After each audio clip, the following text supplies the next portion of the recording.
नमस्कार, हम हैं किशोर कलाकार। तो जैसे कि आप सभी ने इस वीडियो में देख ही लिया होगा, थंबनेल आप सबने पढ़ ही लिया होगा कि ये जो वीडियो है, ये basically particularly BFA bachelors of fine arts का जो एंट्रेंस एग्जाम है, उसका एक क्रैश कोर्स हम लेकर आए हैं आपके पास, आर्ट हिस्ट्री का।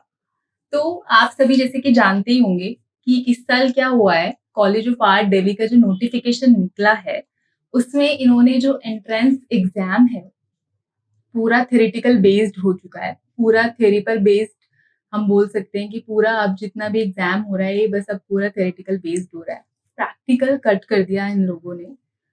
एज पर माय एक्सपीरियंस, ऐसा मैं अगर अपने अनुभव के हिसाब से बोलूं कि ऐसा पहली बार हो रहा है कि कॉलेज ऑफ आर्ट दिल्ली में एंट्रेंस में जो प्रैक्टिकल है वो कट कर दिया गया है।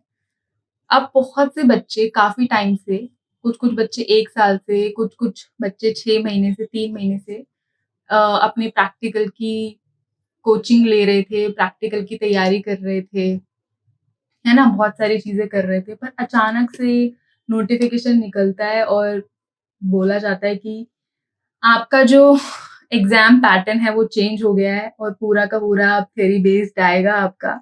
150 मार्क्स का ये एमसीक्यू बेस्ड आपका पेपर ले रहे हैं। प्रैक्टिकल पूरा कट कर दिया गया है। तो द थिंग इज कि being a student of art history, मेरे पास बहुत सारे, मतलब जितने भी लोग मुझे जानते हैं फेसबुक पे, इंस्टा पे, उनको काफी रिकमेंडेशन और काफी इंक्वायरीज बेसिकली मेरे पास आई। कॉल्स भी मैं बहुत, एक हफ्ते से बल्कि ज्यादा ही हो गया। 2-2 घंटे मैं बच्चों को सजेस्ट कर रही हूँ, जो भी मेरे फ्रेंड्स हैं, उनके बहन भाई हैं जो प्रिपरेशन कर रहे हैं, क्योंकि अब पूरा थेरेटिकल बेस्ड हो गया और मेरा जो बैकग्राउंड है वो आर्ट हिस्ट्री है। तो थोड़ा सा मैं आपको अपने बारे में बता देती हूँ। मैंने कॉलेज ऑफ आर्ट दिल्ली से BFA in art history specialization और BFA in art history major किया है।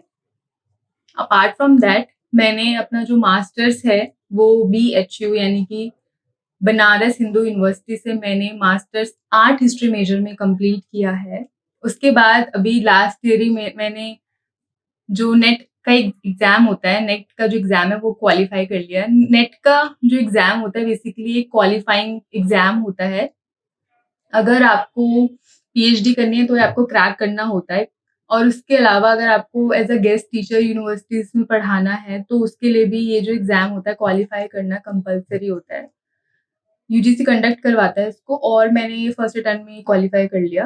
अपार्ट फ्रॉम दैट, अभी जो एनवीएस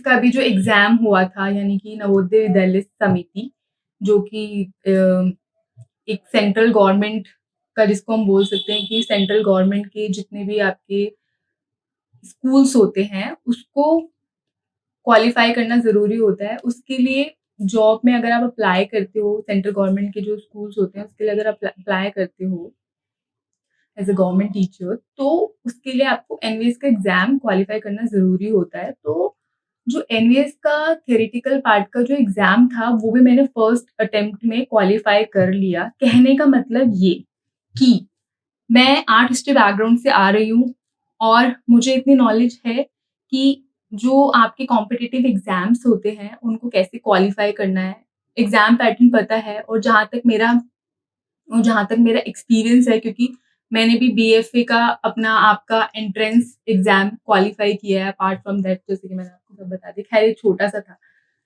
कहने का मतलब ये कि बहुत सारे रिकमेंडेशंस आ रहे थे, सब बोल रहे थे प्लीज आप ऑनलाइन कोचिंग दे दो, आप प्लीज थोड़ा बता दो। तो अब एक बच्चे के साथ बताती हूँ मैं, 2 स्टूडेंट्स को बोलती हूँ, तो मुझे लगता है कि जो मैसेज की जो लिस्ट है ना वो बहुत ज्यादा लंबी है। तो being a art history student, मुझे ऐसा लगता है कि जो थोड़ी बहुत भी मेरी नॉलेज है, जो थोड़ा बहुत भी मेरा एक्सपीरियंस है, मुझे आप सबके साथ शेयर करना चाहिए। और आई थिंक कि जो यूट्यूब है, अब आज के टाइम में यूट्यूब बहुत बड़ा प्लेटफॉर्म है, और अगर यहाँ पर जितना भी मैं जानती हूँ, जो भी मेरा एक्सपीरियंस है, उसके बेस पर अगर मैं आपको थोड़ी बहुत चीजें बता देती हूँ, तो अगर मैं यहाँ पर वीडियो बनाकर डाल देती हूँ, तो जितने भी इतने सारे जो क्वेश्चंस आ रहे हैं, जितने भी सब जो लोग हैं, सारे स्टूडेंट्स हैं, वो एक साथ पढ़ पाएँगे, तो एक प्लेटफ़ॉर्म मिल जाएगा। तो अब वापस चलते हैं आपके एंट्रेंस एग्ज़ाम की तरफ, कॉलेज ऑफ आर्ट दिल्ली के एंट्रेंस एग्ज़ाम की तरफ। तो जैसे कि इन लोगों ने नोटिफ़िकेशन निकाला है और इन लोगों ने मेंशन कर रखा है, आप इसको स्क्रीन पर देख सकते हैं कि इन लोगों ने अपने नोटिफ़िकेशन में लिखा है कि ये जो इनका ऑनलाइन एप्टीट्यूड टेस्ट होगा, इसमें ये लोग general knowledge and fine arts for all specializations of BFA यानी कि वही जो आपका जनरल नॉलेज है वो आएगा आपका 150 मार्क्स में।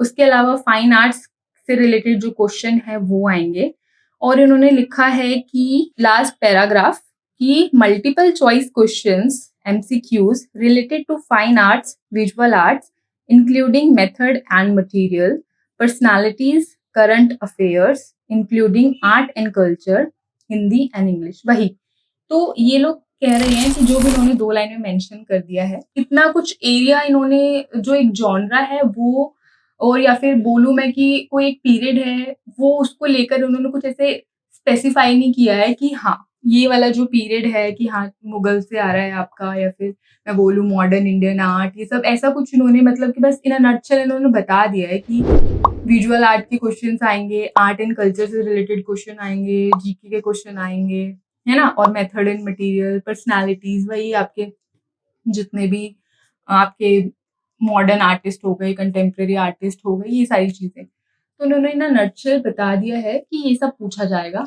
अब ये तो कोई नहीं जानता कि कहाँ से क्या आएगा, लेकिन जैसे कि अभी हम अपीयर हो रहे हैं एग्ज़ाम के लिए, अभी हमने 12th पास आउट ही किया है, तो उसके बेस पर जो भी हमारा मोटा-मोटा रहेगा, आर्ट हिस्ट्री से रिलेटेड, आर्ट एंड कल्चर से रिलेटेड, वो सारी चीज़ें हम इस क्रैश कोर्स में कवर करेंगे।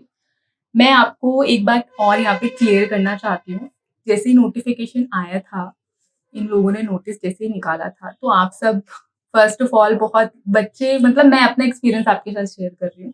बच्चे बहुत ज़्यादा पैनिक हो गए थे क्योंकि पहले 30 मार्क्स का ही आता था और वो भी ये जीके लेते थे। आर्ट हिस्ट्री वाले स्पेशलाइज़ेशन को हटा दो तुम, वो तो पूरा थ्योरेटिकल बेस्ड होता था, बट जो हमारे 5 स्पेशलाइज़ेशंस है, उसमें तो मतलब बस जीके का ही लेते थे, बाकी आपका प्रैक्टिकल वगैरह चलता था। लेकिन अब जो इन्होंने इतना सब कुछ थ्योरी का कर दिया है, तो फिर वही बहुत सारा आ रही थी मेरे पास भी चीज़ें, मैसेज आ रहे थे। तो कहने का मतलब ये कि जितना भी हमारा मेन पोर्शन होगा, यानी कि हम एंशिएंट आर्ट हिस्ट्री भी पढ़ेंगे, आर्ट एंड कल्चर। उसके अलावा मेडिएवल में क्या हुआ है, हम वो भी पढ़ेंगे इस क्रैश कोर्स के अंदर। प्लीज़ बी रिमेंबर, ध्यान से सुनना आप लोग। हम आपका एंशिएंट भी पढ़ेंगे, आपका मेडिएवल भी पढ़ेंगे, आपका मॉडर्न इंडियन आर्ट भी पढ़ेंगे इस क्रैश कोर्स के अंदर। उसके अलावा हम कंटेम्परेरी जो आर्टिस्ट है हमारा, कंटेम्परेरी आर्ट, छोटा-मोटा जो मोटा-मोटा पूछा जाता है, वो कवर करेंगे। अपार्ट फ्रॉम दैट इस क्रैश कोर्स में हम जो वेस्टर्न आर्ट है हमारी, जैसे कि अभी मैंने बोला कि मोनालिसा है, लियोनार्डो दा विंची है, ये सब चीज़ें मोटा-मोटा जितना भी है, हम इन लोगों को इज़म्स हो गए आपके, पिकासो हो गए, उनकी फ़ेमस पेंटिंग हो गई, गुर्निका एंड ऑल ये सब चीज़ें हो गई आपकी। उसके अलावा हम आर्ट एंड कल्चर से थोड़ा-सा वो भी पढ़ेंगे, आर्ट एंड कल्चर का भी थोड़ा बहुत पढ़ेंगे। तो ये जो हमारी वीडियोज़ होंगी ना, ये सेक्शंस में डिवाइडेड होंगी और जितना भी हम पढ़ेंगे, वो हम टाइमलाइन के अकॉर्डिंग पढ़ेंगे। हम लोग आपको एक टाइमलाइन प्रोवाइड कराएँगे, उसके बारे में छोटू-छोटू आपके जो बेसिक्स हैं वो क्लियर करवाएँगे। उसके अलावा जो मेन पॉइंट्स हैं वो आपको क्लियर करके चलेंगे। तो जैसे कि मैं बोल रही थी कि आप सब अपनी तैयारी कर ही रहे हैं। आप भी डिफरेंट जो आपके रेफरेंसेस हैं, सोर्सेज़ हैं, वहाँ से आप पढ़ ही रहे होंगे, राइट? तो अब क्रैश कोर्स मेरे ख़्याल से जहाँ तक मोटा-मोटा मैंने हिसाब लगाया है, वही आपकी 8 या 10 वीडियो जाएँगी इसकी और अभी 10 दिन है हमारे पास। तो हो सकता है कम भी हो, शायद 8 ही वीडियो बन पाएँ। मतलब लेकिन आपका मेजर एरिया हम कवर कर देंगे। तो कहने का मतलब ये, आप भी अपनी तैयारी कर रहे होंगे, आप भी अपने डिफरेंट सोर्सेज़, रेफरेंसेस से पढ़ रहे होंगे। कंटिन्यू रखिए, वेल एंड गुड है, बहुत अच्छी बात है, कर रहे हैं आप अपनी तरफ से एफर्ट्स लगा रहे हैं, बहुत अच्छी बात है, आप करते रहिए। लेकिन ये जो क्रैश कोर्स हम लोग आपके लिए लेकर आए हैं, उसमें ये होगा कि आप तो प्रिपरेशन कर ही रहे हैं अपनी, लेकिन अगर आप ये वीडियोज़ भी देखेंगे, तो वो एक प्लस पॉइंट ऐड हो जाएगा आपकी प्रिपरेशन में। आपके अंदर जो कॉन्फिडेंस है, वो आपके कॉन्फिडेंस को बूस्ट अप करेगा। ये जो हमारा क्रैश कोर्स रहेगा, आपके बेसिक्स क्लियर हो जाएँगे, क्योंकि मल्टीपल क्वेश्चंस में जहाँ तक मेरा एक्सपीरियंस रहा है और मैं अपने जूनियर्स के भी टच में रहती हूँ, जो भी रिसेंटली जिन्होंने एग्ज़ाम क्रैक किए हैं लास्ट ईयर और then last to last year, और मैं बीएचयू में भी रहती हूँ, तो भी वहाँ पे भी मतलब बहुत अच्छा क्राउड है, बहुत मतलब बहुत बड़ा है फ्रेंड सर्कल हमारा। तो और मतलब बहुत सारे मतलब मेरे जो फ्रेंड्स हैं वो भी कोचिंग दिया करते थे आपके प्रैक्टिकल एग्ज़ाम्स की, तो थ्योरी पार्ट में मैंने भी थोड़ा बहुत वहाँ पे थोड़ा बहुत कंट्रीब्यूशन कर दिया करती थी। पर कभी सोचा नहीं खैर वीडियो बनाऊँगी, क्योंकि बहुत सारे बहुत बहुत सारे मैसेज आ गए, तो मुझे ऐसा लगता है खैर अब मैं रिपीट नहीं करूँगी, बहुत बोल दिया इस बारे में तो। तो कहने का मतलब ये कि प्रिपरेशन आप अपनी करते रहिए, साइड बाय साइड हमारी वीडियोज़ देख लीजिए, तो थोड़ा आपका कॉन्सेप्ट क्लियर हो जाएगा। और जिस तरह से जो क्वेश्चन्स आते हैं ना, क्वेश्चन्स आपसे ना मोटा-मोटा ही पूछेंगे। जैसे कि अगर मैं आपसे बात करूँ इंडस वैली की, तो इंडस वैली में आपसे मोटा-मोटा पूछ लेंगे कि हड़प्पा कहाँ पर है, इंडिया में है या पाकिस्तान में है, ऐसे ऑप्शंस पूछ लेंगे। या फिर जो डांसिंग गर्ल है वो किस मीडियम में बनी है, या फिर ये पूछ लेंगे कि उसकी लोकेशन क्या है। अपार्ट फ्रॉम दैट अगर कुछ मिनिएचर से आपका कोई क्वेश्चन आ गया तो पूछ लेंगे मिनिएचर के फेमस आर्टिस्ट कौन से हैं, है ना? उसके बाद फिर अगर कोई मॉडर्न इंडियन आर्ट से क्वेश्चन आ गया, वही आपका बंगाल स्कूल आ गया, तो वहाँ से क्वेश्चन पुट अप कर लेंगे कि रवींद्रनाथ की पेंटिंग का नाम बताइए, 4 ऑप्शंस आपको दे देंगे। या फिर अगर पेंटिंग के ऊपर क्वेश्चन आ गया तो पूछेंगे कि इसका जो कलेक्शन है ये कहाँ पर संग्रहित है, ये पूछ लेंगे आपसे।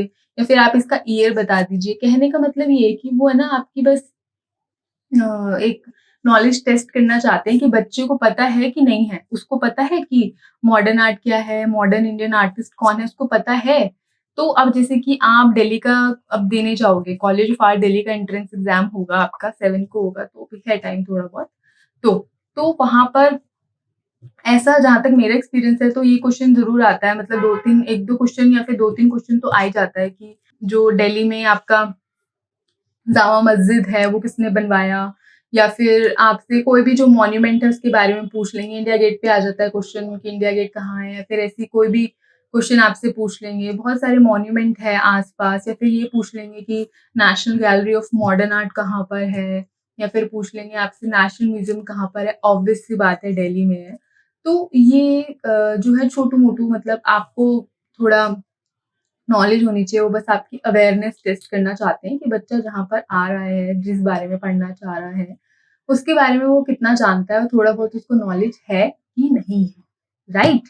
तो अब हम जैसे कि मैंने आपको कॉलेज ऑफ आर्ट का नोटिफ़िकेशन दिखा दिया, 2 लाइन में उन लोगों ने बोल रखा है कि भैया मेथड मटेरियल से है, विजुअल आर्ट से है, जीके है आपका, आर्ट एंड कल्चर से है, ये सब हम क्वेश्चन आपसे पूछने वाले हैं। तो ये तो कोई भी नहीं जानता कि कौन-सा क्वेश्चन आएगा, किस तरह से आएगा, लेकिन इतना जो है इतना हम श्योर हैं कि जो भी क्वेश्चन आएगा वो इन्हीं सब चीज़ों से आएगा। आपका या तो एंशिएंट से पूछ लेगा, मिडीवल से पूछ लेगा, उसके बाद या फिर मॉडर्न इंडियन आर्ट से पूछ लेगा, कंटेम्प्रेरी आर्ट से पूछ लेगा, यही पूछ लेगा और क्या पूछेगा। मेथड एंड मटेरियल की मैं बात करूँ तो जैसे कि आपका पेंटिंग हो गया तो ऑयल टेक्निक के बारे में पूछ सकते हैं। उसके बाद प्रिंट मेकिंग है तो प्रिंट मेकिंग की भी बहुत सारी है, लिनो है, एचिंग है, बहुत सारे हैं उसमें भी, मीडियम्स हैं आपके। उसके बाद मैं बात करूँ आर्ट हिस्ट्री, तो आर्ट हिस्ट्री में तो यही सब चीज़ें आती हैं, मॉन्यूमेंट्स वगैरह, जितने भी आपके टेम्पल आर्किटेक्चर हैं, केव आर्किटेक्चर हैं आपका, जितनी भी ये सारी चीज़ें हैं, ये सब पूछ लेगा। तो कहने का मतलब ये कि और स्कल्पचर में फिर वही आपका मॉडर्न मॉडर्न जो आपके स्कल्प्टर हैं वो पूछ लेगा, कंटेम्परेरी स्कल्प्टर आपके उठा के पूछ लेगा, है ना? तो यही सब चीज़ें हैं कुल मिला-विला के, और इनका जो है बस एक एग्ज़ाम आएगा, एक एक ये जो है एक पेपर लेंगे एमसीक्यू जो भी इनका ऑनलाइन जो एग्ज़ाम लेंगे उसमें मतलब कि सब कुछ मिला-जुला के आएगा, राइट? उसमें स्कल्पचर का भी क्वेश्चन आएगा, इंडियन आर्किटेक्चर का भी क्वेश्चन आएगा, और उसके बाद फिर आपका मिनिएचर भी आएगा, और पेंटिंग है आपका इंडियन मॉडर्न और जो भी कंटेम्परेरी है। कहने का मतलब सब कुछ मिला-जुला कर आएगा। तो अब इस कोर्स में हम लोग जो मेन चीज़ें हैं उसको कवर करेंगे, ठीक है? और एग्जाम के पॉइंट ऑफ व्यू से पढ़ेंगे। 4 ऑप्शंस आपको मिलेंगे, तो आपको पता होना चाहिए, मतलब एकदम आपको श्योरिटी होनी चाहिए कि भाई इसका आंसर तो यही है, राइट? तो ये सारी हम कोशिश करेंगे। तो आप भी पढ़ते रहिए और ये वीडियोस भी देखिए, हेल्पफुल रहेंगी आपके लिए। और जो भी आपके क्वेश्चन है, 1 क्वेश्चन है, 2 क्वेश्चन, 10 क्वेश्चन है, पहले भी मैं बोल चुकी हूँ अभी थोड़ी देर पहले, सारे हमको कमेंट सेक्शन में बताइए। हम एक कोशिश करेंगे अपनी तरफ से कि एक सेपरेट वीडियो भी बनाई जाए आपके लिए, ताकि जितने भी आपके डाउट्स है उसमें वो हम क्लियर कर सकें। ठीक है? तो वही बात है यार, कॉलेज ऑफ आर्ट में आप जाओगे, आप लोगों का ही सिलेक्शन होगा, आप लोगों में से किसी जो भी है लोगों का सिलेक्शन होगा, पर्टिकुलर बच्चों का सिलेक्शन होगा। तो वही है, फिर सीनियर जूनियर वाला रिलेशनशिप हो जाएगा। तो सीनियर ही है हम यार आपके। कॉलेज ऑफ आर्ट में जाओगे तो जूनियर ही कहलाओगे बेसिकली। तो जो भी बिल्कुल हिचकना मत यार, बिल्कुल एकदम जो भी आए, कोई स्टूपिड क्वेश्चन भी हो ना, अगर आपको लग रहा हो स्टूपिड हो, कोई नहीं यार, पूछो, मतलब दिल खोल के पूछो। कॉलेज ऑफ आर्ट में एंट्री लोगे, सब जानते हैं, वहां पर भी सब टीचर, सबको पता है। तो बोल देना कि हाँ भाई अपने सीनियर से ही पढ़कर आए हैं। तो ऐसा कुछ नहीं है, बिल्कुल एकदम फ्रैंक रहो, एकदम दिल खोल के जो भी कुछ भी है सब पूछ डालो, कोई दिक्कत नहीं है। तो अब जो हम ये कोर्स अब हमें शुरू कर रहे हैं, अब मैं जो शुरू करने जा रही हूँ आज, उसका जो है आपको हम पैलियोलिथिक से लेकर आपका गुप्ता पीरियड तक, ठीक है? गुप्ता के बाद फिर वही हर साल आता है, उसके बाद फिर आपका एंशिएंट इंडियन हिस्ट्री जो है वो खत्म हो जाता है। तो कहने का मतलब कि पैलियोलिथिक से लेकर गुप्ता तक इस वीडियो की जो टाइमलाइन है, इस वीडियो के अंदर जो टाइमलाइन है पैलियोलिथिक से लेकर गुप्ता तक की, वो हम आपको समझाएंगे। अपार्ट फ्रॉम दैट आपका इसमें हम भीमबेटका कवर करेंगे, नंबर 1 बहुत इंपॉर्टेंट है, क्वेश्चन आता है उससे कई बार। उसके बाद हम इंडस वैली कंप्लीट करेंगे। उसके बाद फिर हम देखेंगे वैदिक पीरियड का, थोड़ा सा 2-4 लाइन में हम डिस्कस करेंगे, क्योंकि मेन पॉइंट्स लेंगे, टाइम है नहीं इतना। और वैसे भी इन्हीं सब चीजों से आता है क्वेश्चन, अगर आएगा भी तो। उसके अलावा फिर हम जैनिज्म और जितना भी आपका बुद्धिज्म, 2 नए रिलीजन फ्लरिश करते हैं, उसके बारे में छोटी छोटी चीजें जानेंगे। बिकॉज जब इसके नीचे जो सारे आपके पीरियड आते रहेंगे, कुषाण वंश वगैरह ये सब चीजें आएंगी, ये जितने भी लोग हैं बाहर से अटैक करते हैं हमारे पास, है ना, आफ्टर मौर्य, तो जितनी भी सब चीजें हैं, कैसे मतलब यहाँ पर फिर आपके स्कल्पचर बनना शुरू हो जाएंगे क्योंकि बुद्धा के, और ये सब चीजें। तो जो कंसेप्ट है बुद्धिज्म का वो भी जानना जरूरी है। तो इन अ नटशेल बहुत ही पॉइंट टू पॉइंट लेकर चीजें हम चलेंगे, और बहुत ही एकदम बेसिक्स अपने लेकर चलेंगे, बहुत ही बेसिक्स को क्लियर करते हुए जो इम्पोर्टेंट हमारे एग्जाम्पल्स है उनके बारे में बात करेंगे। तो कहने का मतलब ये कि ये जो टाइमलाइन हम दिखाएंगे उसको थोड़ा सा हम करेंगे, लेकिन इस वीडियो में जो हम बताएंगे वो आपका भीमबेटका, नंबर 2 इंडस को अच्छे से करेंगे, नंबर 3 थोड़ा सा जानेंगे उसके बारे में, आपका जो भी वैदिक era है, नंबर 4 थोड़ा सा आपका बुद्धिज्म और जैनिज्म समझकर क्लोज कर देंगे। फिर नेक्स्ट वीडियो में आपका मौर्य और आपका जो गुप्ता है, इसका जितना भी मतलब कि आर्किटेक्चर है, आपका स्कल्पचर है, मौर्य में आपके पिलर्स वगैरह बनते हैं, स्तूप वगैरह हैं, तो ये सब हम डिस्कस करते चलेंगे कि कौन लोकेशन क्या है और ये सब किसके द्वारा बनवाया गया, एक्सेट्रा एक्सेट्रा, राइट? तो अब हम चलते हैं अपनी फर्स्ट नंबर 1 टाइमलाइन की